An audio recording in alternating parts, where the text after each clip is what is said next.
Oggi ha avuto luogo il CEI Piano Forum, è un'iniziativa che tradizionalmente viene effettuata in collaborazione con la CEI di Trieste da Piano FVG.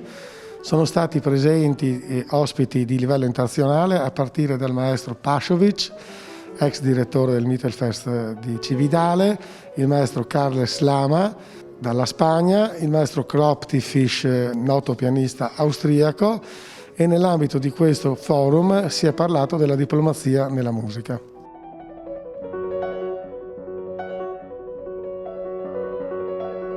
In occasione del CEI Piano Forum, la giuria internazionale ha dato lettura dei 7 ammessi alla fase conclusiva del concorso. Inoltre, la giuria ha dato lettura dei 5 premi speciali della prima fase del concorso. L'appuntamento per tutti è il 28 di aprile qui a Sacile per la finale con orchestra.